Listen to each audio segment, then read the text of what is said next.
a very, very young age, I grew up in a household that was pretty rough. Joseph Valente. Joseph Valente. Joseph Valente is a visionary entrepreneur with extraordinary achievements. He is the founder of the Trade Mastermind. And a dedicated construction coach and mentor. I've always been about, if I don't have it, I'm going to find a way to get it.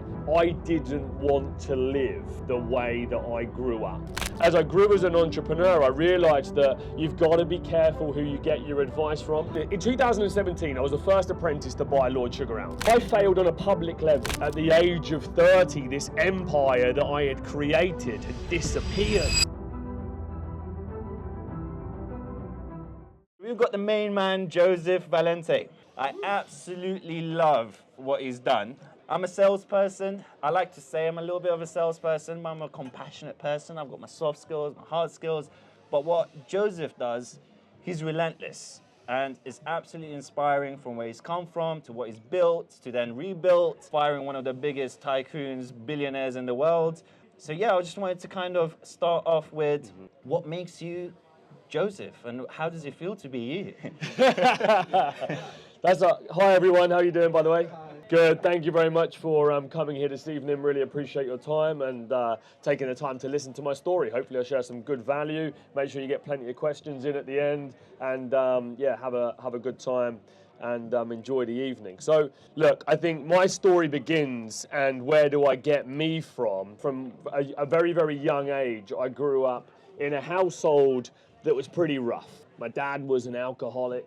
A raging alcoholic, would drink every single night, 7 days a week. And I don't know if anybody's grown up in that type of environment, but it's very, very chaotic and very stressful. And he put a lot of pressure on the household, would drink and smoke all of my mum's hard-earned money. And my mum worked, 3 part-time jobs to keep our family alive, to keep food on the table. And that was tough to see as a young boy. And, my mum went through a lot trying to provide for us, put food on the table, clothes on our back, make sure we didn't go without.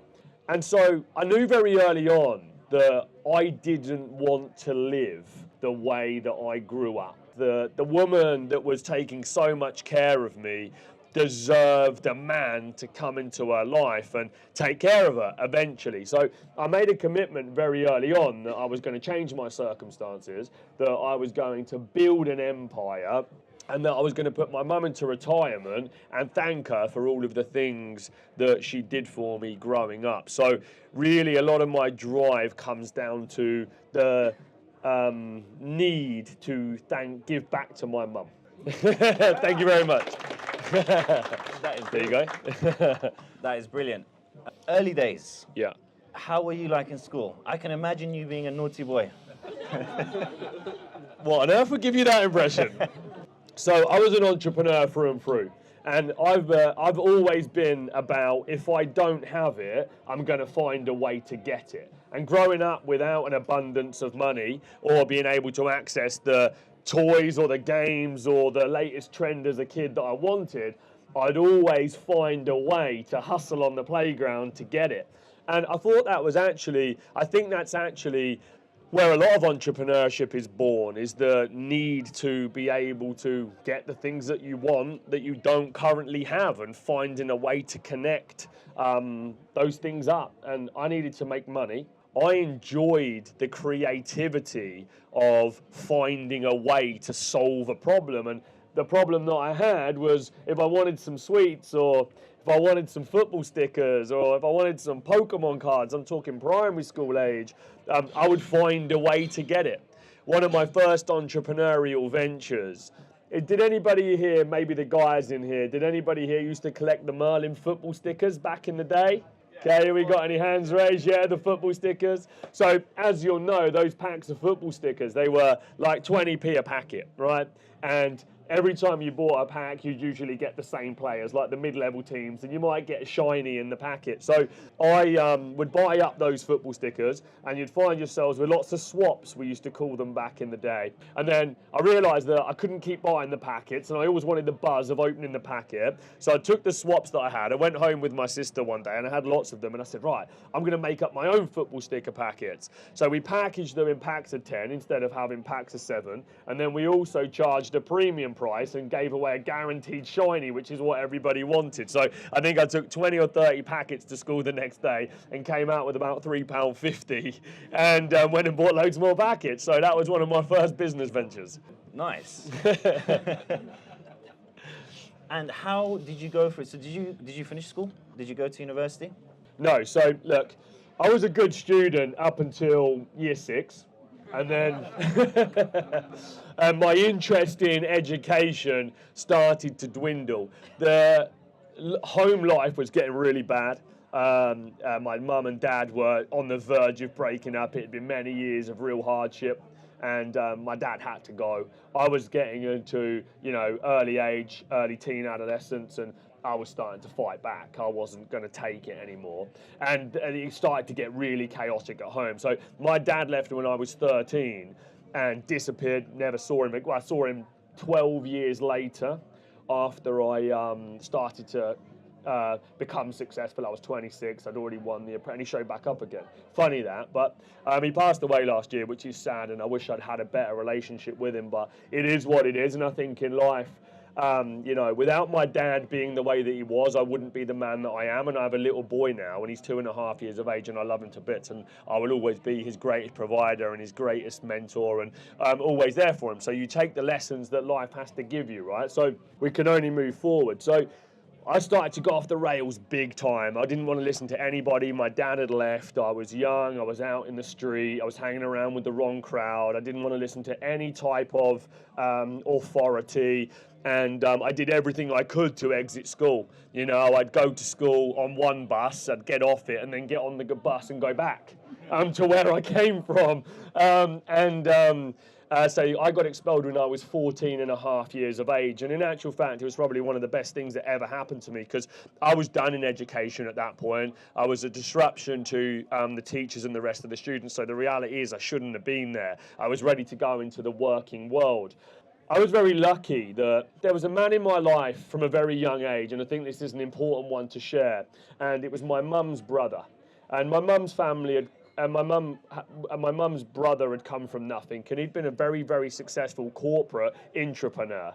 Yeah, in the late 80s, early 90s, he was taking big 6-figure salaries, and he'd got MD roles and so on and so forth. So he was living a fantastic life, and he would come to my domain, my world, maybe once or twice a year, and I'd see this guy that would walk in. He was 6'4", he was tall, he was strong, he was in a suit, he walked with confidence, he had a big fat wallet, yeah, all of the time, and wherever we went, he seemed to be able to buy whatever it was that I wanted. So I was hooked on that character very early on.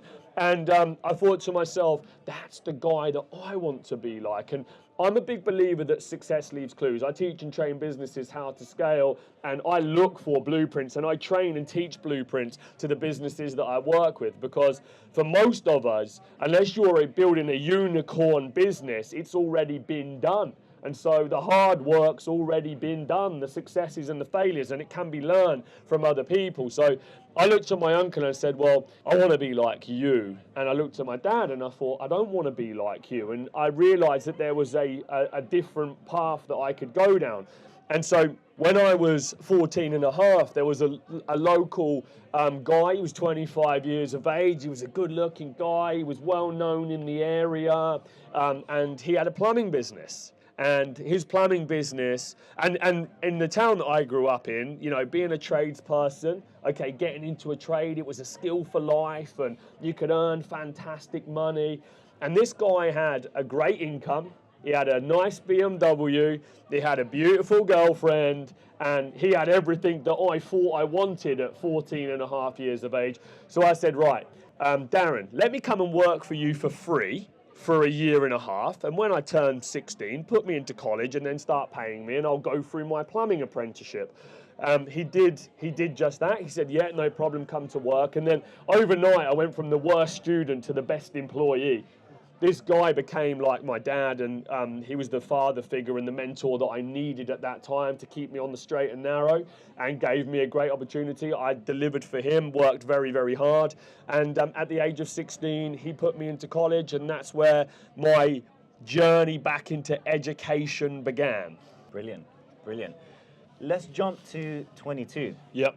When you first started your business. How did you feel before you started your business, and what made you start becoming an entrepreneur? And where did the entrepreneurial mindset start from as well?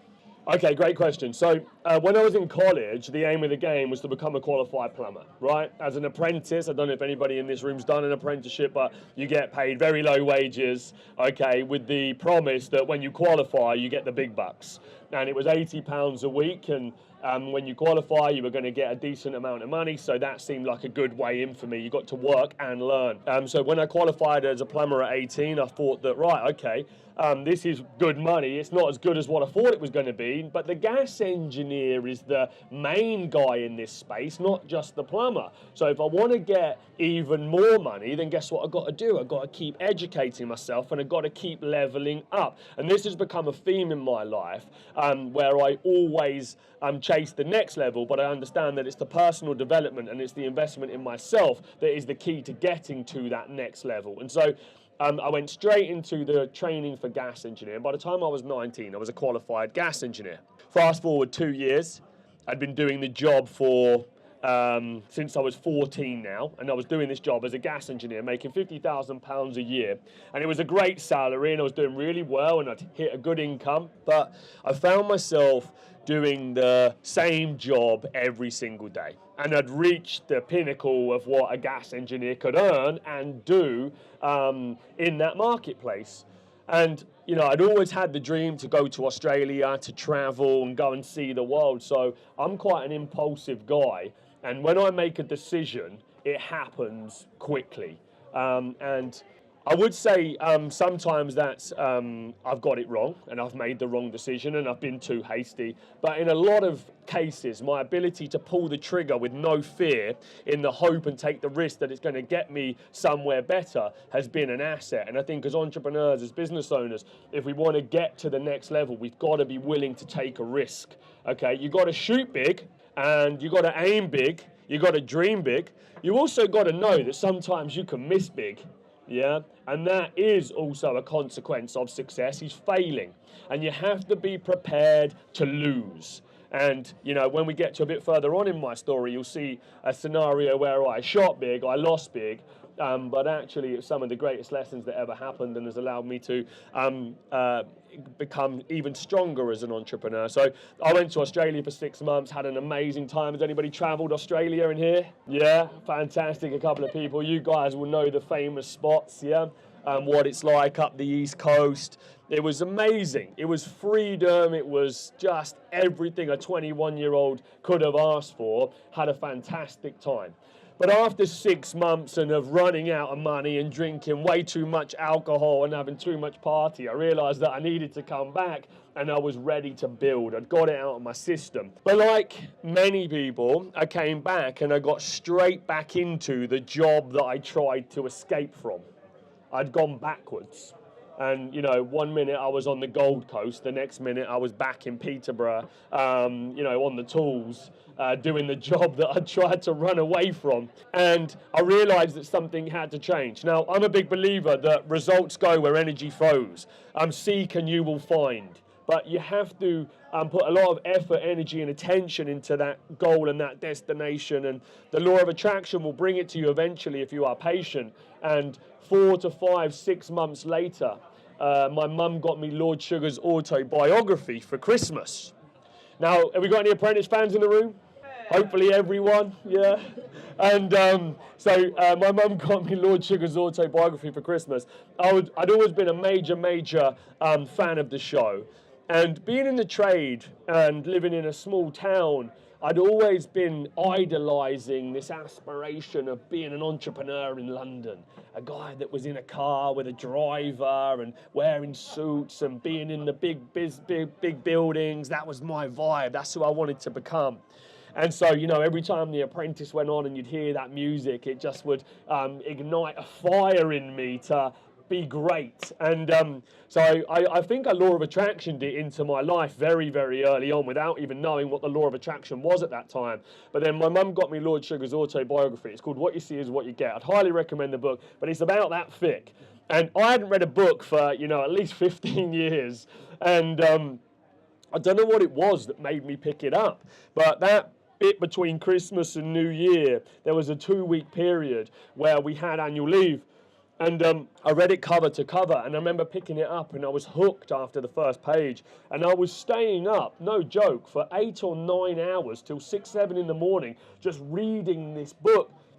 Excuse me. And all of a sudden, I was changing. I was stumbling across the permission to be great. And what I mean by that is, I spent my whole life believing that success was only for a certain few, and that if you wanted to create wealth, you needed to have already come from the right town, the right family, with the right education, and that somebody like me was never going to make it big. All of these excuses that we place in front of who we can become, and all of the stuff we tell ourselves, maybe because we're scared of who we can become. I think we're more scared in a lot of cases of the potential that we have rather than actually failing. We're scared of what happens if we get to that level. Can we control it? Can we live it out? Can we be that person? And so I read this book cover to cover, and at the end of it, I saw how Lord Sugar had built $1 billion empire coming from a council estate with nothing in one lifetime. And no joke, and this doesn't come from a place of arrogance, I thought, if he can do it, so can I. He has nothing that I don't have, and I think that it's really important to not put success on a pedestal and to understand that if it's possible for them, it's possible for you. And so at the end of reading this book, like I said, I'm an impulsive guy. I went online, I took out a £15,000 loan from Tesco's, quit my job, I called my boss and I said, I'm not coming back, I'm starting a business. And that was where my business was born, Impragas, and that was at 22 years of age in 2012. Brilliant, brilliant. And the mindset, because you've obviously come from a world of a little bit of darkness. You've seen quite a lot, and you didn't finish school. But what was the mindset change, and how did you handle that? Did you just keep going and saying, like, it's similar to a lot of people say, actually, whatever happens to me, I don't care, I'm a man, I'm just going to continue going? Or was it something more self-development focused that you were doing? Okay, cool. So starting my first business, I realized 2 things. Number 1, I wanted to make more money, and number 2, that I could do it better than the company that I was working for. Anybody had those thoughts in the room? Yeah? Most entrepreneurs, most business owners. And one thing I didn't realize at the time is that I knew nothing about running a business. And I was a plumber that had started a plumbing company. And what I teach now is to help people transition from technician to business people, and realizing that plumbers start plumbing businesses, hairdressing start hairdressing businesses, accountants start accounting practices, dentists start dental surgeries. But most people start a business because they're good at the job, not because they have any understanding of what it takes to run a business. And in the trade and construction world, the blueprint is get a van, okay, buy some tools, have some business cards, and then if you're lucky, in 20 years, you might build a loyal customer base off your reputation, then you'll make a good living and you'll retire with no asset or no business to sell. And that just wasn't for me. But I'd made the mistake of following the wrong blueprint, and I took this £15,000, I'd bought a van, I'd bought some business cards, gave them out, because this is all I knew about marketing at the time, right? I gave those business cards, I got them off Vistaprint, okay, and I gave them out to my family and friends. And then on Monday morning, I sat on my van, I looked at my phone, and the phone wasn't ringing. And I thought, blimey, where am I actually going to get some customers from now? I've got the rest of it, but I've got no customers. And I realised very, very quickly that this game was no longer about being a great plumber. And this game was about becoming a fantastic sales and marketeer. Two fundamental skills that I believe every business owner must possess. And if you don't like sales and marketing as a business owner, you better get to like it, because it's what grows and drives any type of business. And whatever you're doing out there, it is about selling yourself, your business, your dream, your ideas, your journey, your end goal. You got to sell people to come with you. You got to sell investors to back you. You got to sell suppliers to supply and give you credit. Okay, all of these elements come from that core sales skill where you're getting people to follow you.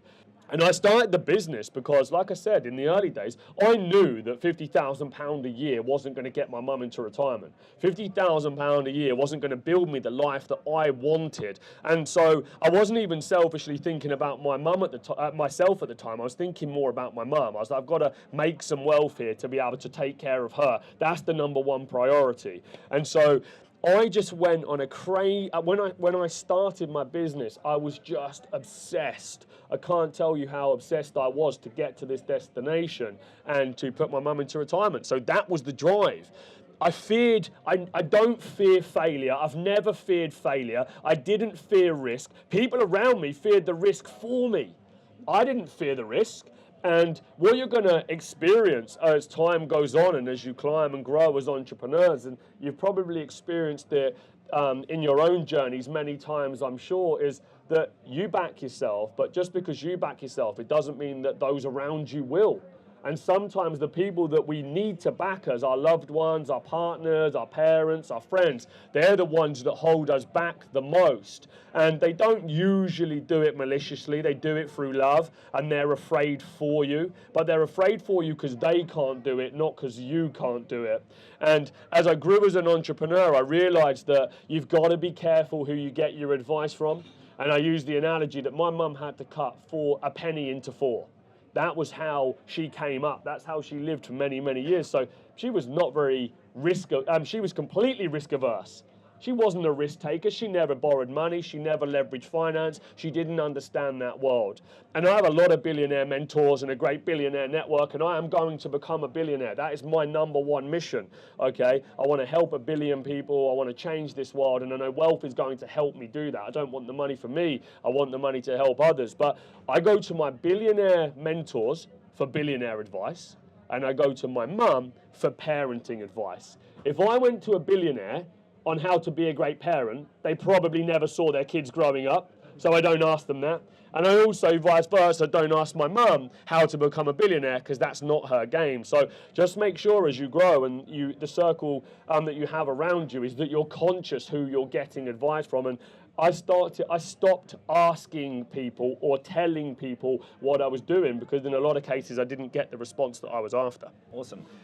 The Apprentice. Yeah. How did you get in out of 16,000 candidates, and how did it feel to win it? Okay, cool. So how did I get in? Well, number one, how do you guys think I got in? Sales. Persistence. Sales. Knowing the producer. Knowing the producer. That would have been a smart one. I didn't have that hamper. What do you think I said? You said I can do it. Manifested it. Something crazy. Let's give that lady a round of applause. Something crazy. One of my statements was, I want to be like Hugh Hefner. I want the girls, the cars, and the money. Yeah? That was on the application form. And they called me on it after, okay, and Lord Sugar asked me that in the boardroom. Who's this Valentino wants to be like Hugh Hefner? And, you've got to stand out. You've got to get attention. You've got to know the game that you are playing. Did I manipulate that process in my favor? Absolutely. I played it like an absolute boss. Okay, first and foremost, I played it well by knowing what to say on the application form, because you've got to stand out. They're reading thousands of them, 60,000 applicants. And so we always get frustrated with these apprentice candidates when they say nonsense stuff, okay? And the fact is, in the early stages, you have to say it to get on. Yeah, so I said things like that. I said I was the godfather of business. I was here to teach Lord Sugar enough. I was here to give Lord Sugar an offer he couldn't refuse. Okay, I saw all of this stuff, right? All of these cheesy lines that worked. And I'll tell you one of the scenarios that made me extremely uncomfortable, but, you know, was a real lesson for, again, understanding the game that you're playing. So when you go and you do a whole day in London, that's application, that's the first part, and you go through 4 stages, and they whittle it down from 60,000 through that process to about 3,000. Then you have to go back again, and they put you in rooms of 50 people. Let's say we were all standing here right now, there would be 5 cameras lined up, 5 producers, and they'd say, right, everybody line themselves up in order of best looking, from best looking to worst. And everybody had to sort themselves out. So where did you think I went? Straight to the front. I was wrestling with Miss Hong Kong 2007, okay? And she said, I'm way more better looking than you. I said, not right now, you're not. Get out of the way. Yeah. And then I remember walking by and somebody said to me, oh my God, you're pathetic. And I said, nobody's going to remember your name. And this person had lined themselves up towards the end. They didn't understand the game that they were playing. Now, I'm clearly not better looking than Miss Hong Kong 2007, okay? But the fact is, I understood that they wanted a character that was willing to stand out on the screens. So I played the game very well. I understood the game. And in business, in entrepreneurship, in the market, in the economy, it's a game, isn't it? You don't set the rules. My uncle told me very early on, Joseph, there's one thing you can't control in business, my friend, and that's the market. What you can control is what you do when the market changes. And so I understood the game. And I got on the show. And then again, I understood the game of the show. I went on, I had a mustache, I had shaved sides, I had a 3-piece suit, and I'd gone on as this kind of playboy, jokery character. And at this point, I had a £500,000 a year plumbing business. I'd built it up from scratch since 22 to 25. I had 8 employees. I'd work 7 days a week, 100 hours a week. I was a hustler. And I knew that level of business at the time. I'd learned £500,000 a year business, right? And so I went into this process, and they thought that there was a joker, and I knew that I wasn't. And that gave me an edge. Yeah, because they underestimated what I was going to do. And then as the process went on, I evolved as this character, and and I was watching the story, the producers paint this story of bad boy gone good. In the interview stages, I shaved off my mustache and I slicked back my hair, and I said, this process has really changed me. So I understood the game I was playing, and it worked perfectly. And winning that show was validation that I wasn't crazy. For a big part for me, it was validation that my big dreams, and that when I tell those big dreams to people and they look at me and they say, they laugh in my face, that I'm not crazy, okay, and that I can do anything that I say I'm going to do. And it set me on a course to believing that anything was possible for me. My confidence skyrocketed. Because if I can do that, I could do anything. Because I remember when I was applying for the show, I used to sit for hours in bed. You're hired, you're hired, you're hired, you're hired. And I just ran this scenario, this visualization, and it came true. And I needed that to give me the confidence to go on and win. But listen, business is a competition. The markets are tough. And you've got to back yourself. And you've got to believe that it is possible. First and foremost, you have to believe. And it can come true. And winning that show for me was like my Premier League win. It was like my, championship fight. It was the biggest competition in business, and I love to compete. And then, Lord Sugar became my business partner. He bought half of my company for £250,000. And I only started that business 3 years ago off the back of reading his book. So it was this crazy story that had connected, and yeah. Awesome. Firstly, have you ever felt the same way since winning the Apprentice? And Emperor, what happened to it? Okay, cool. No, I haven't ever felt that buzz. And I went on a mission to find it. Yeah, again, And so I wrote a best-selling book, Expelled from the Classroom to Billionaire Boardroom. I sold about 5,000 copies. I launched 2 podcasts to get them to #1 in the world on iTunes in business, and I did that. I got into Forbes 30 under 30 at 28. I applied for every single award I could win. I went on this massive rampage to expand my business, to just validate that I could build a monster. And I was searching for that feeling again. Because, you know, what I've come to learn is what goes up must come down. Yeah? And you aren't up constantly. And there was a period through my 20s where everything I touched turned to gold. There wasn't anything that I said I couldn't do, and I didn't do it. Until the day that it didn't happen. Until the day that the universe said, you've got way too big for your boots, and we are going to teach you a lesson. I genuinely believe that. I took that business, in 2017, I was the first apprentice to buy Lord Sugar out. I'd built a 7-figure maintenance company, yeah? So we were doing about 1.5 million when I bought Lord Sugar out. I was 27 years of age, and I'd been running Impra for about 4 or 5 years. And with mentorship and investment, you've got to be really clear on what it is that you're looking for. Are you looking for money? Or are you looking for mentorship? Or are you looking for both? And when you bring an investor on, you've got to know and be clear on exactly what you want for them. And just because they're giving you money, it doesn't mean they're going to be able to give you the mentorship. And if you want that, just make sure that you get an investor that understands your market, that understands your industry, your sector, or you will end up realizing that their knowledge has a ceiling. I learned that with Lord Sugar and his team. I thought in my early years that being a billionaire meant that you were a master of all business, and that, you know, you were going to be able to guide and advise on all business. And very quickly it became apparent that they didn't know the home improvement sector. The team that I got was mostly financial, FDs and accountants that were effectively protecting his investment rather than helping me. There was no sales, marketing, strategy, operations, planning. It was trying to lock down costs and, you know, keep me under control effectively. And I found that quite difficult because that's not what I went in for. I went in for mentorship more than the money, really. And I didn't get that. So whenever you go to a board meeting too many times in a row and you feel like you are the person that has to provide all of the answers, then you realize that you don't have a partner here. You're reporting to somebody. And I was not liking the mix, okay? I'd taken the investment, okay? I'd had the exposure from the show, and I'd got all of the knowledge that they could help me. And they helped me build a better financial infrastructure, better accounting in the business, because, you know, when you're a trades business owner, or many business owners don't know accounting and understand their financial infrastructure, reporting, cash flow, break-even, margin, you know, and all of that type of stuff. They haven't quite got a grasp of that yet.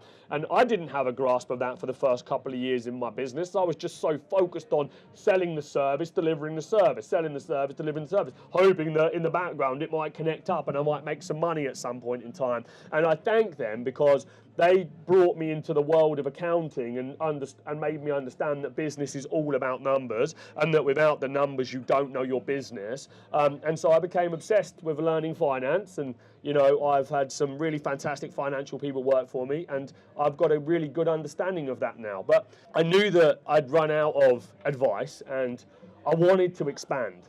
I aggressively wanted to expand. I didn't want to stay in the sector for too much longer. And when I started the business, my goal was, and I think it's really important to have an exit strategy. Yeah, does anybody in this room have an exit strategy in their business right now?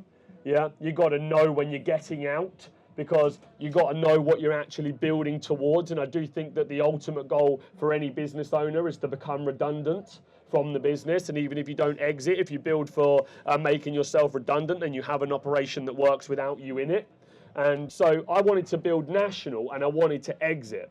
And the whole thing that inspired me on Lord Sugar's story was that he'd built this Amstrad empire, and a lot of it was in his late 20s. And so I was sold on the fact that I was going to become the Lord Sugar of the boiler world. Yeah, and I wanted to build this beast of a business. But they wanted to hold me back. They didn't want me to grow. And I'm sure it was probably because they were afraid of the risk. They didn't want me to fail. Lord Sugar didn't want a scratch on his post saying, you know, this business has gone bust.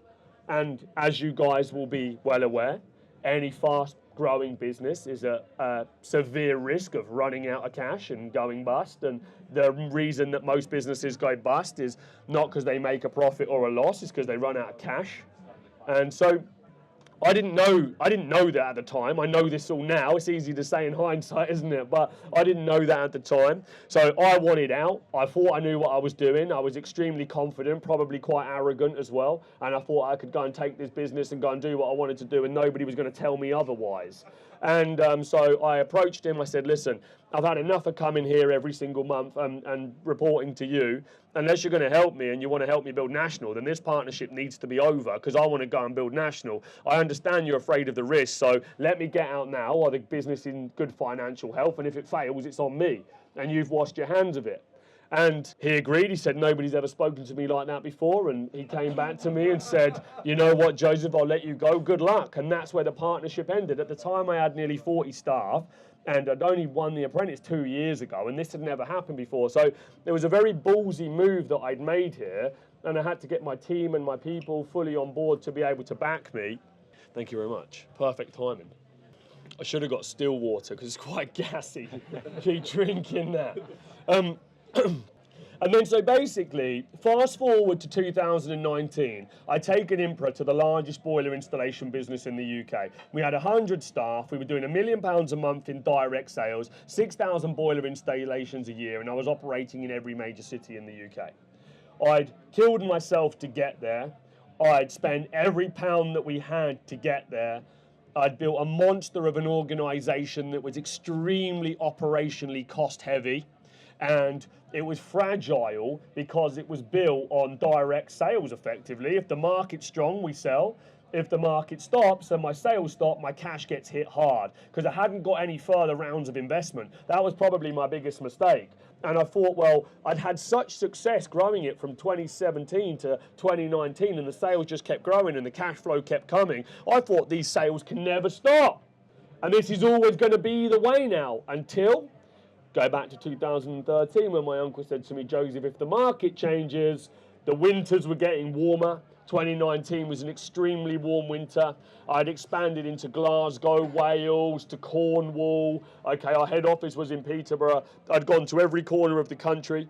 Some of those cities really stopped performing. I spent a lot of money to get there. I had all of the layers of middle management and infrastructure cost underpinning it all. And then November 2019, we had forecasted 1.3 million, and we did, I don't know, something like 500,000. We had about 800. We were behind by 800,000 in cash, and this had never happened though. It was like every sales month had grown and grown and grown, so I wasn't expecting it at all. And then we took such a massive cash hit. I had no further investment. We weren't really profitable at the time, so it didn't look great on paper anyway. And so it was a scenario of, holy shit, we're going to go out of business in probably 8 weeks if this carries on. And I couldn't cut the cost quick enough. I'd leveraged a lot of good positive cash flow and credit to be able to scale, and I needed to find an immediate recovery scenario. And so there was a couple of things. Number one, I was so burnt out. I wasn't the best version of me. I actually wanted out, really. I wanted to quit. I'd probably given up at that point because I'd given so much to get there. And, that is a consequence of putting all that pressure on myself. I didn't need to grow that quickly. I grew because I probably wanted to prove a point to Lord Sugar, and it was the wrong motivation. Yeah, fueling the growth. I wanted to go national, but that probably clouded my decision making. And so I had 8 weeks to find a solution. So I knew the suppliers, I spoke to them when we were going to do a debt for equity swap, and some were backing it, some weren't backing it. I told them we were running out of time and I couldn't quite get the deal agreed. I found a business recovery specialist. They agreed to buy the business. They agreed to take on all the staff. They agreed to take on all the contracts. They agreed to take all of the supplier debt. And then they and this was over Christmas, worst time ever. Everything shuts down over Christmas. And on the 10th of January or the 4th of January, I was going to have run out of money. Okay, and they knew the scenario that I was in. They promised me that they were going to buy the business and take on everything else. And come the day of signing, the guy turns around to me and says, actually, we've changed our mind.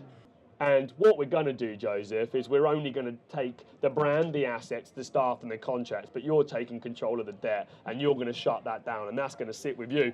And at that point, my number one priority was my staff.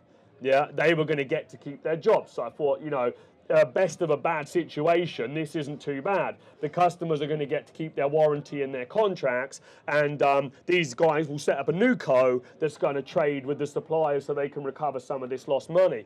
But at 30 years of age, I found myself shutting down this shell of a business, okay, with £2 million worth of debt. My company was pretty much gone overnight. I had very little out of that business on that deal, and my business was gone. At the age of 30, this empire that I had created had disappeared. Pretty much what felt like was overnight, because up until November, we were trading well, sales were growing strong. In September, we'd won National Installer of the Year, beating British Gas and all of the main guys, and everything felt like it was moving in the right direction. And like I said, in business, you don't know what you don't know. And at the time, I didn't know what was coming, okay? When you build a business at that scale that quickly, you only can protect yourself to a certain level. And I had shareholders that had the wrong motivations. I had people around me that had the wrong motivations. I was getting wrong advice from the wrong people for the wrong reasons. And I was very burnt out, so my judgment was very clouded. So basically, that was what happened, and that was I'm 34 years ago. I'm 34 years of age now, so I'll tell you about the next 4 years in a moment and what I've been doing since. But that was a tough pill to swallow, and at that stage, I found myself down and out. Has anybody in this room failed in a business? Raise your hands. Yeah, it's not a nice scenario. Yeah, and I failed on a public level, not behind the scenes, and very quickly, the papers picked it up, and it went in the Sun, it went in the Daily Mail, it went everywhere. Apprentice winner, because I sold part of the business and I shut part of it down, but the tagline they chose was Apprentice winner's business goes bust. Yeah, and then all of a sudden, this legacy of success that I had created for myself was tarnished by these headlines that are still out there in the marketplace that I knew I didn't have the firepower to fight. So once Emperor is gone, what did you do to get back up, and how did Trade Mastermind start? Okay, cool. So basically, from January, early Jan was when I exited completely, and I found myself, going from working 7 days a week, 14 hours a day, to having nothing to do. Severe depression kicked in for about 2 weeks. Didn't want to turn on my phone, didn't want to speak to anybody, didn't want to get out of bed, locked myself in my apartment. My personal relationship fell apart with the partner that I was with, had to move out that house, move towns, moved into an apartment. It was all, pretty rough. And I remember being in my apartment, just so annoyed at myself. I was so disappointed that I'd let myself down. I didn't do anything unethical, okay? I didn't cheat anybody, I didn't steal anybody, I steal from anybody. Our business, as any business that goes into liquidation, gets inspected by the insolvency service. I didn't get struck off as a director. We passed and realised that we did no wrongful trading. And so I was just so disappointed that I'd let the people that wanted to see me lose, and many people did. All of a sudden, when you put yourself in a TV show and you become a success overnight, and everybody knows who you are, all of a sudden the people around you start to hate you for some reason. I don't know why. A lot of people turned on me, and all of those people wanted to see me lose, and I was more angry at myself that I'd given these people the satisfaction to laugh. But what I knew deep down, and hopefully the next part of the story inspires any of you, that if you're afraid to fail, you can get back up. Okay, I realised that they wouldn't be laughing for long, because Joseph Valente wasn't finished. Yeah, and I was searching for a story, a failure story, of somebody that had been able to bounce back. And when I started to look, I realised that many of these 50, 60-year-old entrepreneurs that had done so well had failed many times, and that this was the norm. And in actual fact, now they're so successful, you don't hear about it, but if you dig deep, you know, they've been through lots of it. And so that made me feel a little bit better, but still didn't quite give me the motivation to get back up. And then the gentleman that had been so prominent in my life returned, Mr. Lord Sugar. I went online and he retweeted one of the articles that said Apprentice winners' firms gone bust. And he said, you can't win them all. That was what he tweeted about me. You can't win them all. And I can't tell you the anger, okay, but also the fire that was lit inside me at that moment. I jumped out of bed and I said, right, I'm going to show you how great I am. And I'm going to come back so fucking big, okay, that you're going to see what I'm made of. In the last 3.5 years, I've entered into the training and development space. I realised that actually most business owners fail because they don't know what they don't know. And many trades business owners have never learned about business. I've been very lucky to learn great things about business and built a fantastic company. And so I launched a venture called Trade Mastermind. And I've been running that business for 3.5 years. In April, we had our first 1.2 net of VAT £1 million month. That's now an 8-figure training business in 3.5 years. And I went into training and development not knowing the sector. I pioneered training and development in construction. As an entrepreneur, the best businesses are built out of solving real life problems, and I've clearly tapped into one. Of all of these business owners that haven't got a clue how to run a company and are struggling every day because they're running it with the skills that they were good at the job using. And so I've entered into this space. I've dominated this space. I have 50 staff now. We have a 10,000 square feet offices and a bespoke training center. We're teaching about 350 trade businesses a month coming through our training center in Peterborough. And it's been a hell of a journey to get back to another 8-figure business. But, you know, I'm comfortable telling this story now. For the first year and a bit, I tried to hide it. I didn't know if I was coming back. I didn't know if I was capable. I questioned myself every day if I was a one-trick pony. I had all this imposter syndrome. How on earth can you go and teach people how to run a business when your business flopped? Yeah, and I was being reminded of that on the ads that I was running by 100 people every ad. Yeah, who does this guy think he is coming back in? The audacity of the guy, not knowing that the greatest mentors are the ones that have lived through failure. I'd much rather have a mentor that teaches me what not to do than teaches me what to do. Because the hard part is not success. The hard part is losing it all. The hard part is failure. That costs time, money, emotion, okay, and all of those things that are wasted in the negative side. So I look for people that can prevent the downfall and also help me climb at the same time. So I knew deep down that this thing was going to work, and now those people that were on my ads by the hundreds have all disappeared, and they see the success that we've had and they don't say anything anymore. And I don't say that with any arrogance. I'm pleased that I have people out there telling me that it can't be done. Don't fear the haters. Don't fear the naysayers. Don't fear those people that want to see you lose, because many people do. And use them as the fuel to ignite the fire inside you that is going to get you to go and do great things. And what I've come to learn is success isn't guaranteed and failure isn't final. Thank you very much. Absolutely.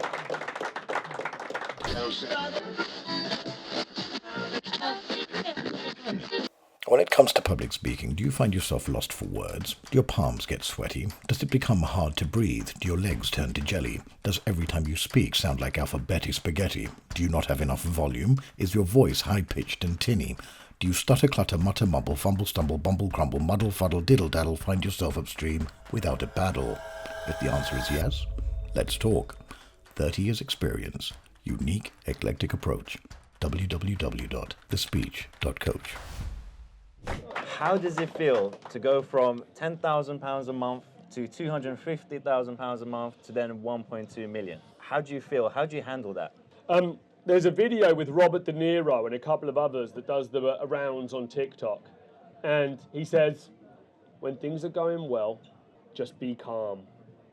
When things are going bad, just be calm.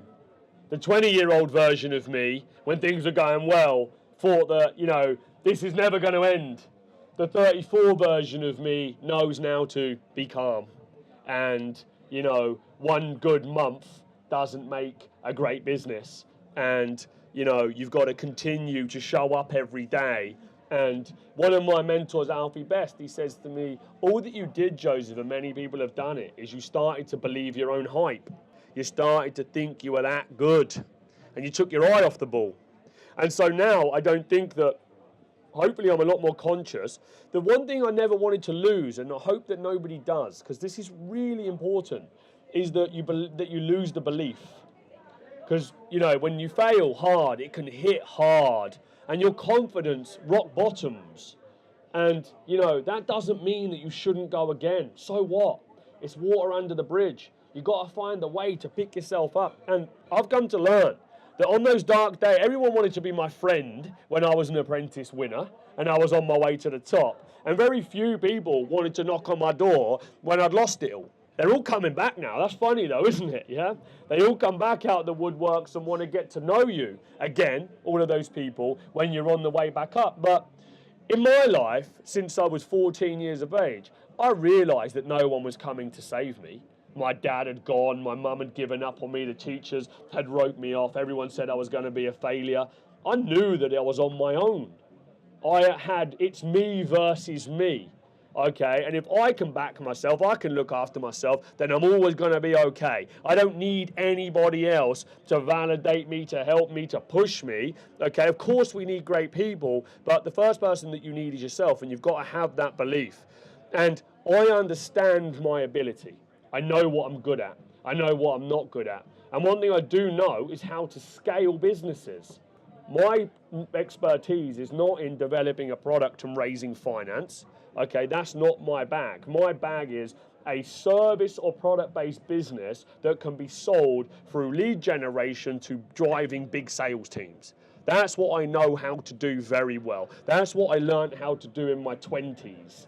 Yeah, and that's helped me moving forward into my 30s. And it's a big part of the blueprint that I teach to all of the businesses, is how to find a viable operating model to scale your company. And at every level of growth, your business needs to evolve.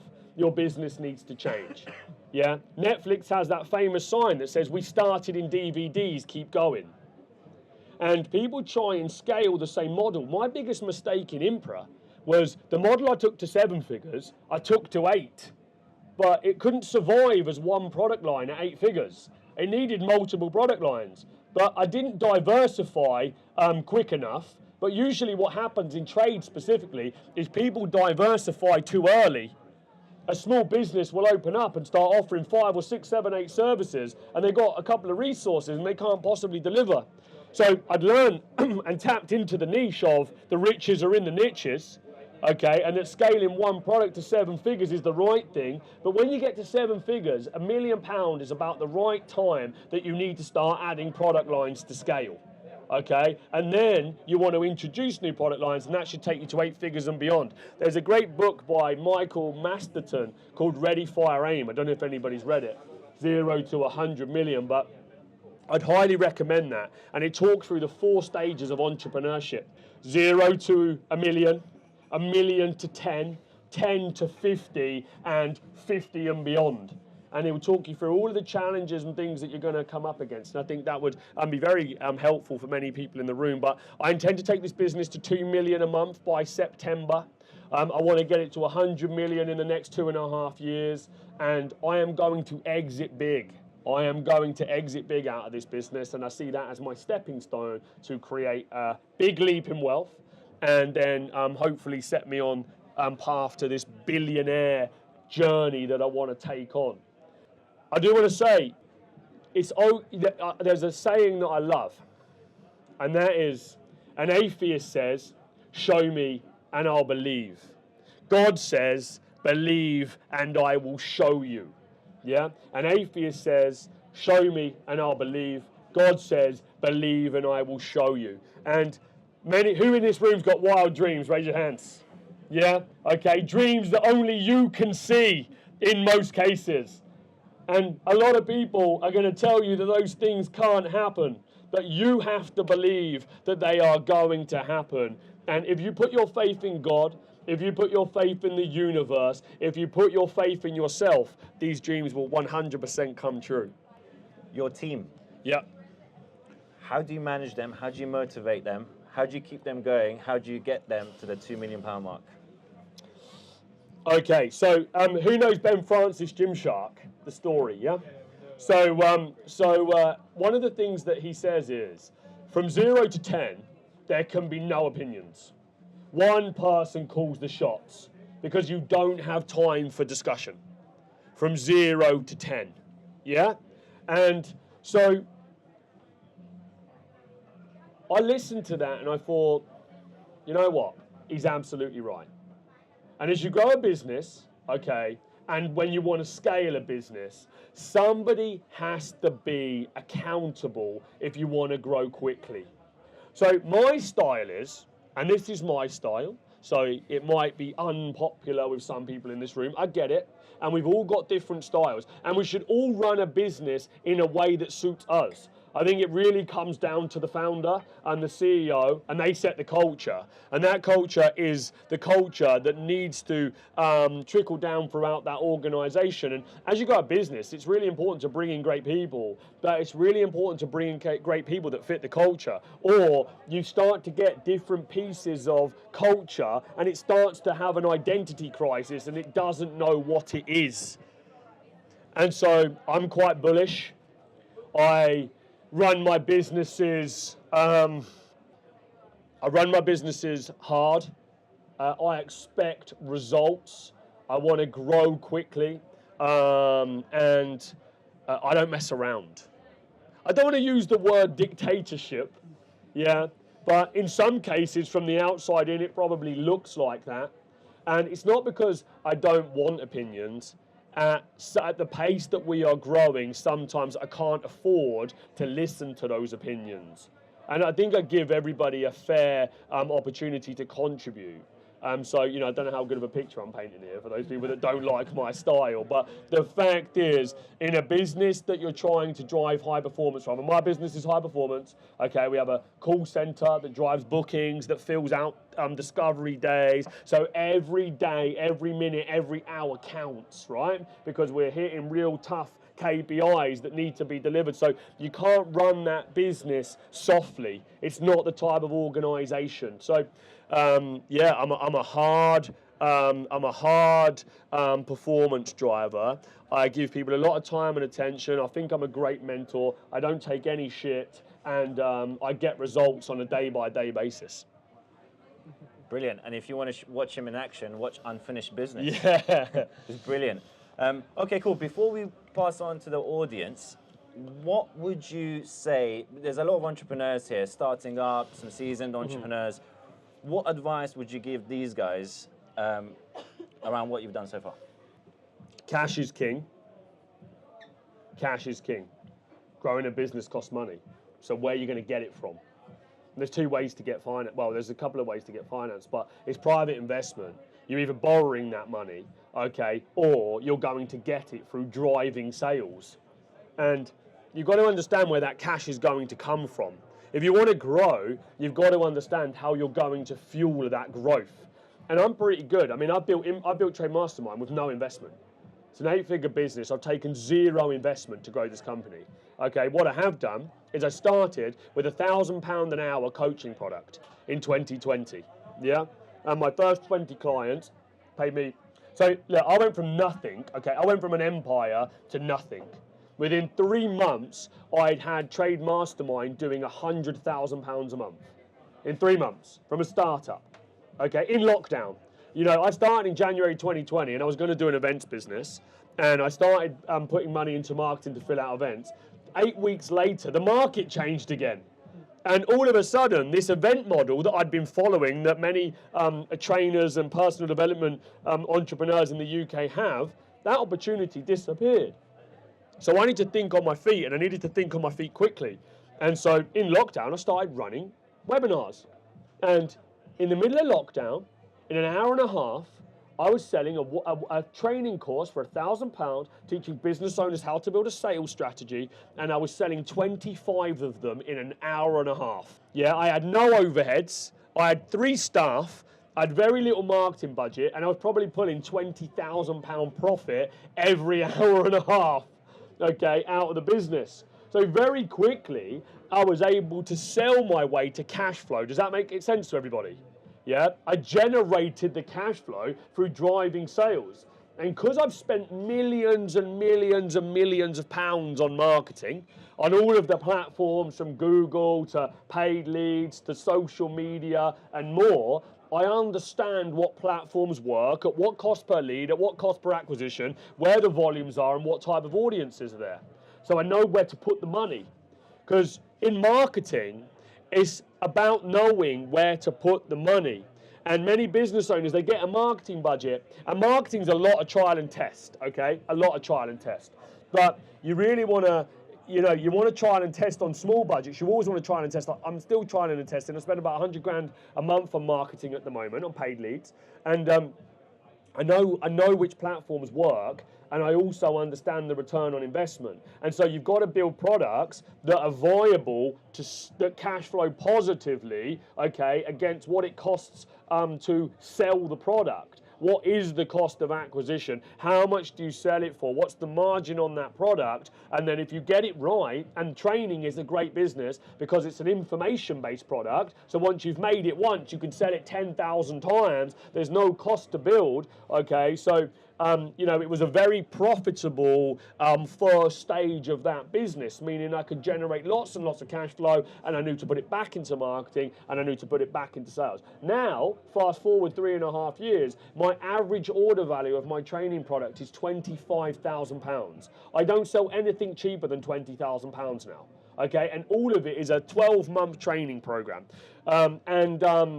I could still sell £1,000 courses, but it costs me on Facebook to generate a customer £500. I'm only going to make, okay, £500 in profit. That's without factoring any delivery, service, overheads, rent, and so on and so forth. So I would rather find a way to increase the order value. I like high ticket, high margin product.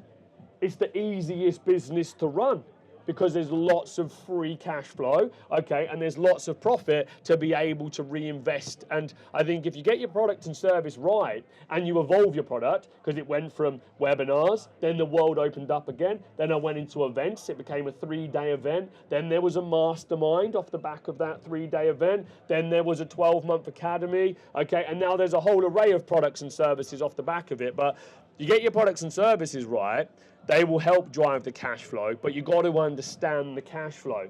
And also, you've got to understand what the operating model is. You've got to get the operating model right, yeah? Strategy, operating model, execution. Most people understand the product that they have and the problem that they want to solve, okay? And they got a rough idea, maybe, of how they're going to sell it into the market. But then they know that getting the execution piece is all about getting the results. But this is the bit that takes time, is getting the perfect, repeatable operating model. So you have a systemized and scalable and people-driven business. And once you nail into that, and where we're at the moment right now, we have a perfect, repeatable business model. Yeah, and the more money that we spend on the ads, the more we fill out the events, and the more events we run, we know our conversion rate, and the business is just growing, yeah? We're about to expand into all business. There's 300,000 construction businesses in the UK, and I know that all businesses don't, in most cases, know how to scale up their businesses, okay? And so moving into that market now opens up a 5.2 million size market in the UK, and so that's where the next wave of expansion is going to come from. Brilliant. Thank you so much. I'm going to open up to the audience for anybody that has any questions. I'll start off with Adam, then Henry. Thank you very much for so many people putting their hands up, by the way. That was quick. That was extremely motivating, man. That was Thank very you. good. How important is reminding yourself daily, like daily motivation in the mornings, that type? Because you seem like the type of guy who's pumping themselves up, like you said, law of attraction. Or Yeah. Like, do you have like a morning routine, like a process to pick yourself up on the days you don't want to do it? Absolutely. Yeah. Straight away, the second that I wake up, YouTube goes on. I'm a David Goggins type of guy. Anyone know David Goggins? Yeah. I'm a David Goggins type of guy. I'm a Grant Cardone type of guy. Who else do I like? I like to just type in, no fear or become a beast, or I use those keywords in YouTube, and I just get some, some mix match compilation of just anything is possible for you. You can run through walls type stuff, and I need that for the first half an hour to an hour, because I don't wake up every day motivated. In actual fact, I wake up every day knowing that I need to change my vibration. Yeah. How do you wind down then at the end of the day? I don't. You're just too tired.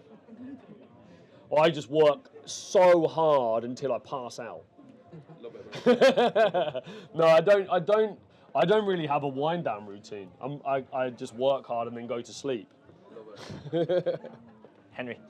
I want to go back in time a little bit, young Joseph. Yeah. When you were talking about Lord Sugar's book. Yeah. I mean, most people would read the book, they probably would find it inspiring and everything. Mm-hmm. I'd like to kind of pick your brain a little bit. Where did that self-belief, self-confidence came from? That you saw, well, Lord Sugar doesn't have anything I don't have, so I can definitely do the same thing or even more. So, great, fantastic question, yeah, and yourself. And I think when you've got nothing to lose, it's an easy decision to make. When you've got nothing to lose, it's an easy decision to make. It's much harder when you've got a lot to lose. At that time, I'd just come back from Australia. I didn't have a girlfriend, I didn't have a partner, I didn't have any kids, okay? And my costs were very low. And one of the reasons that I got into gas engineer plumbing, by the way, was because everybody told me that if you do that, you will have a skill for life. So if I can go start a business, take out a 20, 15 grand, 20 grand loan, and I lose it in 6 months and go bust, I can go back to my job and I can get back to 50 grand a year without any risk. I was skilled up. I'd spent from 14 and a half to 22 years of age learning how to be a fantastic gas engineer. That was my backup plan. I never needed it or wanted to ever go back there, but I felt like I had nothing to lose. And I look at life, we've got a certain amount of time. I mean, look, on my last birthday, I ordered myself a clock. And I set the clock 66 years into the future. Okay, and every day in my office, it counts down. I intend to live to 100. Yeah, so it's counting down from 100. And I was stood in front of my people in my office, and I did a birthday speech. And I said, I've just got a clock that's going to tell me when I'm going to die. Yeah, and everybody looked at me like they do a lot of, who is this guy? What's he talking about? Again, I've just got this clock. And the reality is, it's the perfect reminder that time is not on our side. And the one thing I fear is waking up, well, not waking up, but being in my deathbed, okay, hopefully many, many years from now, hearing boop, boop, boop, and thinking, I didn't go for it. That scares the shit out of me, more than losing. The fact that I didn't live my potential, because we got one shot. Has anybody heard? Hopefully this isn't lowering the mood, yeah? Hopefully it's inspiring, okay? Has anybody heard Steve Jobs' final speech? Yeah? Go and listen to that on YouTube, and he'll talk you through all of the regrets that he had. Yeah, and the fact is that was a big wake-up call for me, and one of mine is to live my full potential. I want to live my full potential, so I knew I had to start. If I could go back and tell my younger self, I would have started earlier. And then I wish I went through education. I wish I treated education with a lot more respect. Education has got me to a 2-time 8-figure entrepreneur by 34 and of achieving all of the things that I want. Personal development. I've invested $1 million plus into my personal development in the last 10 years. Thousands of hours, mentors, coaches, training programs. I've done it all. I didn't learn on the job. I learned in the hours outside of the job. And my son, I'll try and put him in the best schools that I can afford to get him into. I would teach him entrepreneurship and business, but I also want to give him a fantastic education because that's what counts. But nothing to lose is the answer. Thank you. Thank you for your talk. Thank you. I'd like to ask, when you're working so hard, do you ever worry that you would ruin your current relationships with your friends, your mother, or potentially your son, and how do you deal with it? I've ruined a lot of relationships. I've made a lot of sacrifices. Yeah, it doesn't come easy. Partners, friends, family, health. You know, I remember there was probably 3 years where I was eating a meal a day growing Impra, a microwave meal a day. I would get a crappy little microwave meal, and that's all I would eat, and I would go back to work. I didn't go to the gym for years. I didn't work out for years. I gave nobody outside of my business any time or attention, okay? And that was the choice that I made. I knew what was happening. I couldn't hold a relationship down, okay? And the fact is, my business meant more to me than any of those relationships. And that's a fact. Me wanting to build my legacy and my empire meant more to me than any of those things. Now I try and have a little bit more balance, but where I want to get to, balance doesn't exist. Yeah, it's either you're all in on legacy or you're not. I can't be half in on wanting to become a billionaire because I've only got a certain amount of time to do it. So I have to be all in. Yeah, that phrase, are you all in on your dreams and your goals? How much do you want this? Yeah, how badly do you want it? And you got to be willing to sacrifice, my friend. And everything comes at a cost. Success comes at a cost. And you got to ask yourself how far you want to go and who you're willing to trade along the way to be able to get there. Yeah. And that's the no BS answer. That's not the pretty answer. That's the answer, yeah? But I'm not here to sugarcoat it. That's the reality of entrepreneurship. Has anybody experienced that in this room? Yeah, many of you, I'm sure, yeah? So it will be a tough ride, but if you're obsessed and you're passionate and that means more to you, then you will make the sacrifices. If it doesn't and that's not for you, try and preserve the relationships on the way. Yeah, who is really important to you? Who's going to be there in 20 years and who's not going to be there in 20 years? Many of those partners that I had in my 20s, I knew weren't going to last a long time anyway, right? So, you know, I wasn't going to change who I was knowing that those relationships were never going to last. Whereas, you know, I didn't see my mum. My business, my headquarters was in was about 5 minutes from my mum's house. And there was a period where I hadn't gone there for months and months and months and months and months. And do you know what? I'll tell you this story. I was pulling out of my office and I was turning that way to go home. And it was Friday night and I was so tired and I thought, I need to go and see my mum. And something told me to go, yeah? And so I drove to my mum's house and I went and knocked on the door. She didn't know I was coming. I opened the door and she burst into tears. And I was like, whoa, what's happened? What's going on? Are you okay? Okay, and all of these things started to go through my head as to what had happened. And I went and sat down and she said, my mum's just riddled with anxiety, okay, like, you know, we had such a hard upbringing with my dad, she was just always on edge, and so she was just a mess, a wreck, yeah? And she said, Joe, I can't go to work anymore. And at that time I was 28, I was doing very well. I had lots of money, okay, I was giving my mum money every month anyway, but not enough. And so I went and sat down, and one thing that I'm so proud that Impra did for me was I was able to give my mum a big lump sum of money, okay, and I said, right, you're quitting your job now, okay, you're not going back to work on Monday, I will transfer you this money. I gave her a big block, okay, a big 5-figure sum, and then I said, I will pay you every single month. And that was the day that I put my mum into retirement, and she hasn't worked since, and I've looked after her since. And she was 50, 28, 6 years ago, she was 55 at that time. And my sister had just had my first nephew, and so he was about 1 year of age. And since then, she's had another baby, and my niece, and I've had a baby as well. I've got a little boy that's 2.5. So all that work that I put in, all that sacrifice that I made allowed me to create enough wealth to be able to put my mum into retirement, keep paying my mum, pay her mortgage, take care of her so she has no financial worries. But you know, what would have meant more to my mum than any of that was the fact that those 4 years when your kids are little, okay, before they go to school, she got to spend that with my nephew, my niece, and now she gets to spend it with my son.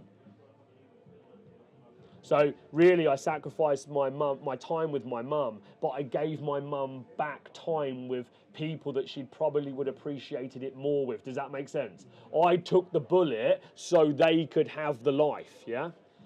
And someone's got to take that sacrifice, and you've got to decide if that's going to be you guys.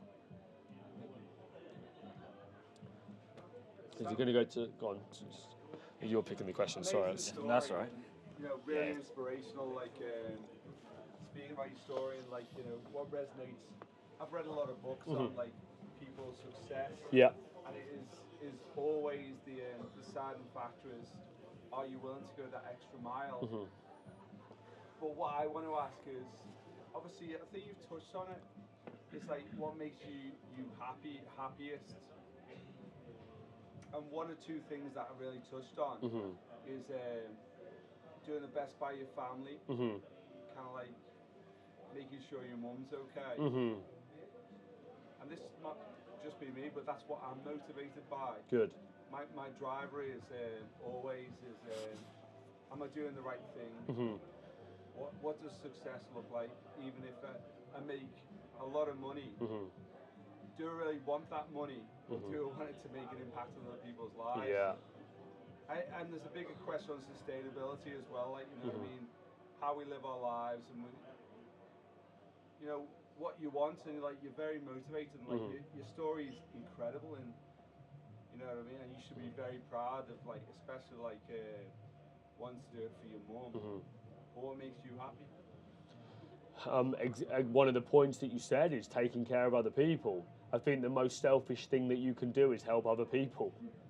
Yeah, because you know that's the real buzz, isn't it? Watching somebody else smile, you know, being able to take care of those around you. I'm an alpha, so for me it's about taking care of people. I will take the bullets and I want to look after those that need it, and so that's where I get my biggest buzz. I think one thing you've got to be careful of, again, another lesson I had was when I gave my mum, because my main mission was to put my mum into retirement, my purpose, and when I did that, guess what I lost? Purpose. I lost my purpose, because when you build a business and you're so obsessed with it achieving one thing, and then it achieves it, what do you wake up for tomorrow? And I got lost for about 2 years and 2.5 years, and then my little boy came along, and now I've attached purpose to my little boy again.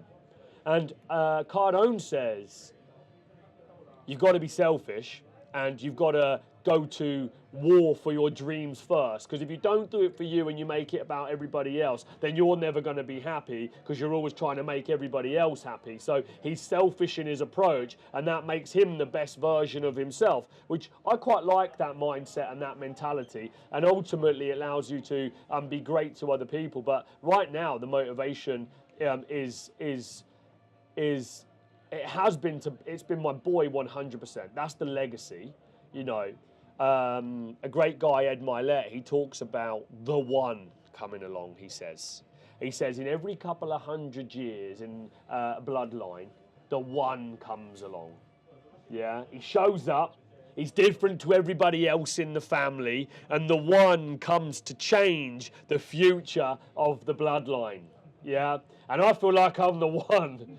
Right, and so I want to give my boy a level up. Too many generations pass, and the next gen starts again. The next gen starts again, because that person doesn't create enough and doesn't create the right culture within their family. Even, you know, what's that saying? Oh, hard times create strong men create good times create weak men. Yeah, and by the third generation, the wealth is gone. Yeah, because the person who created it teaches it to the son or daughter. They keep it for one generation. By the time it gets to that grandkid or the great-grandkids, they've lost the culture as to how they created it. So, you know, that's the big challenge, isn't it, with the legacy that you build, is how do you pass that down through the generations to last the lifetime? To last, sorry, many lifetimes. Anybody else? I think Vicky had a question. I was just going to ask, part of you is almost being a persona. Yeah. And I was just interested to know, is there a real Joseph who's a little bit different to that persona? Where's the soft Joseph? I like that. That's really cool. If you see me with my boy, you will see a different version of me.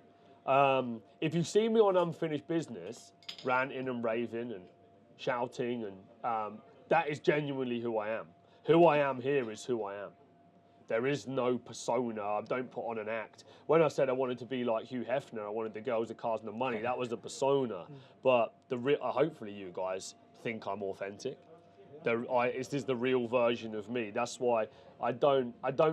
What was really strange is I knew where I came from up until The Apprentice. Then after winning it, I thought I had to put on a persona. I thought I now had to be this business guy. Yeah, that's Lord Sugar's business partner and doesn't know who he is and where he came from and what his style is. And I did try to change it and I got a little bit lost. I think I'm now back to me. I'm confident to be me. But you're definitely getting the real version of me. But if you want to see a soft version of me, then maybe it's just when I'm with my son, I think. I think using social media, you kind of almost expect it not to be genuine. Yeah. It's like, I understand what you're saying. I don't know if you've watched The Unfinished Business, but none of that scripted. I mean, ask him. He has the pleasure, or the curse of following me 6 days a week with a camera in my face and has to deal with every version of me. So, am I real or do I fake it for the camera? Nothing is scripted. How much do you drink? No, honestly, it's absolutely brilliant. I watched one video, I think 3 days ago, and I ended up watching so much. Like, I put all my other podcasts to the side just to listen, not because of this interview, but because it was actually brilliant. And you're trying to like put that wall, the boardroom thing, and you're trying to kick that out the way to make it bigger and all of that stuff. So it's absolutely brilliant. Danny. So you said how The Apprentice gave you a mindset that you could do anything. Yes. However, it took that act to get that mindset. You need the mindset to do the act. Yeah. It's a bit of a chicken and egg problem. How do you get the mindset to be able to achieve great things without doing the act yet? Pull the trigger. Okay. Don't think about it. Pull the trigger. Just pull the trigger. There's nothing to think about. Let's just pull the trigger. Okay, let's do it. We're doing it now. Right now. Decision made. Right now. Done. Right now. That's how I operate. Just right now. Because the problem is, I know that if I let myself think about it, what do I do when I think about it? Talk myself out of it. Yeah? Impulse is an asset. We are told to think about things and slow down and decide and sit on the fence and don't make impulsive decisions. Why not? Nothing good comes from thinking about it. Opportunities pass you by. When have you ever thought about something and talked yourself into it? Does that happen very often? No. Yeah? You usually, if you're in the shop, maybe doing some retail, maybe then think about it because you come out of the shop, you don't want it. If it's the business decision, pull the trigger. Yeah? Figure it out, do it first and figure the rest, commit first, figure the rest out later. Yeah, many entrepreneurs. There's a great guy that does a lot of stuff with me, 75 years of age, worth 200 million. His book's called The Answer's Yes. Now, what's the question? His name's Neville Wright, great book. I'm sure Richard Branson's of that same mindset as well. I'm sure he's a yes guy, isn't he? Yeah, just a yes straight away. Fuck it, screw it, let's do it. Yeah, that's it, yeah. Screw it, let's do it. So I think we can talk ourselves out of it. Right, got it. Success likes speed. Yeah? Success likes speed. And when you're doing it for the first, again, I walked into Lord Sugar's boardroom 3 months in, and he said to me, "Can I have a word with you, please?" I said, "Okay, no problem." Okay, I was starting to learn that when he wanted a word with me, it wasn't going to go down well. Yeah, I was in for a rollicking. Okay, and he goes to me, "Who the fuck do you think you are?" Out the blue. I didn't know what I'd done at this stage. He said, "Who the fuck do you think you are?" I said, "What do you mean?" He said, "You keep writing on Twitter every day that you want to be this billionaire and you're going to be this and you're going to be that. But when you walk into my boardroom and I ask you where it is that we are going, okay, and what business model we're going to follow, you can't answer the question. So, are you full of shit? And I said, well, I kind of came here for help to make the decision, and there's all these opportunities, so I'm a bit lost. But you're absolutely right. And he said to me, if you want to be a multi-millionaire, you've got to make a £100,000 decision in 3 seconds flat. If you want to be a billionaire, you've got to make a £10 million decision in 1 second flat, and screw the consequences. Because when you do that, you'll learn from it, and you'll get better at making decisions. Because decision making is a great trait that leaders need to learn, because no one wants to be around an indecisive leader, do they? You go to a leader and they don't know what to say, or they can't inspire confidence, then your people will lose faith in you. And as you make mistakes, you become a better leader. You become a better decision maker. So it doesn't go from blind decision making. It goes to conscious, competent decision making. Yeah. So when I pull the trigger, it takes me 0.001 seconds to analyze something, and I'll just go for it. It's like, what's the worst that can happen? I went bust. I can't go. If I can get back up again, I can't lose now. Yeah, my biggest fear in business was to go bust. Anybody afraid of that? Yeah, I remember I used to hear those statistics in the early days that businesses, X amount of businesses go bust in year 1, X amount of businesses go bust in year 2. And I thought, if I could just make it to year 3, yeah, then I'm going to be safe. And in actual fact, not knowing that I needed to build a better business was the key. But when you climb so high and go all the way back to the bottom and you come back again, now I am unstoppable. If I thought I was good in my 20s, now I'm just unstoppable. I cannot lose. My name has been ridiculed publicly, calling me a failure. It doesn't get any worse than that. Okay, it can't get any worse. Okay, all right. I'm not a test the universe right now, but you only don't make decisions is because you're worried about the outcome. If you screw the outcome and do it anyway, then you just pull the trigger, and that's my mindset. What you got to lose? Awesome. Just before, go ahead, Deborah. What I wanted to ask you is, so you talked about building a legacy, Yeah. handing something down, not necessarily the money or the business, but handing down the skills Yes. that will make it going from a true T. So what is one thing that you feel like, as long as your son, his sons, daughters, anyone going on, as long as they kept on to that, would keep it going? What is the one thing you think would keep that going?